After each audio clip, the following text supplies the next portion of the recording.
Hello বন্ধুরা, সবাই কেমন আছো? আশা করি সবাই অনেক অনেক ভালো আছো। দেখতে পাচ্ছ ফাইনালি বন্ধুরা, আজ আমি যে মায়াপুরে মন্দির আছে, ইসকনের সেই মন্দিরের কাছে চলে আসলাম। মন্দিরে দেখতে পাচ্ছ আশেপাশে যে দৃশ্য, সেটা আমি পুরোপুরি গদা ভবন থেকে যে দৃশ্যটি তুলে ধরলাম।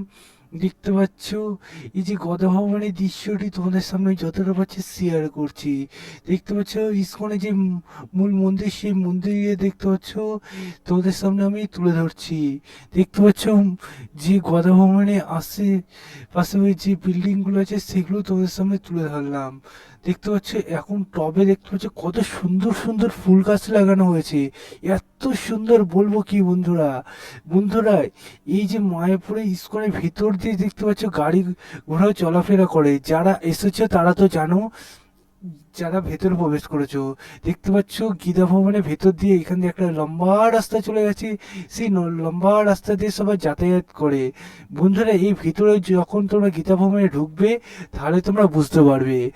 এবং এইখান থেকে দেখতে পাচ্ছ গীতা ভবনের আর একটা গেট আছে, সেই গেট দিয়ে তোমরা ডাইরেক্ট মন্দিরেও চলে যেতে পারো। দেখতে পাচ্ছ মানুষজন সেখানে যাচ্ছে। বন্ধুরা, দেখতে পাচ্ছ নিচে এই যে বাসগুলো দেখতে পাচ্ছ, সেই বাস দিয়ে এখন কাজকর্ম চলবে। সেখানে বাসগুলো আনা হয়েছে, আজকে নিয়ে আসা হলো। বন্ধুরা, এর পাশাপাশি বন্ধুরা দেখতে পাচ্ছ এই যে বিল্ডিংগুলো আছে, বিল্ডিংগুলোতে এই গীতা ভবনে খাবার দাবার তৈরি করা হয়। সামনে যে বিল্ডিংটা দেখতে পাচ্ছ এবং মূল যে মন্দির, সেই মন্দিরটা তোমরা দেখতে পাচ্ছ। এই মূল মন্দিরের ভিডিও আমি নেক্সট ভিডিওতে আনছি। সেই পর্যন্ত সবাই সুস্থ থেকো, ভালো থেকো এবং তোমরা ভিডিওটা প্রচুর প্রচুর পরিমাণে শেয়ার করো এবং চ্যানেলটি সাবস্ক্রাইব করতে সবাইকে বলে দিও, কারণ আমরা এখন রেগুলার বেসিক তোমাদের মায়াপুর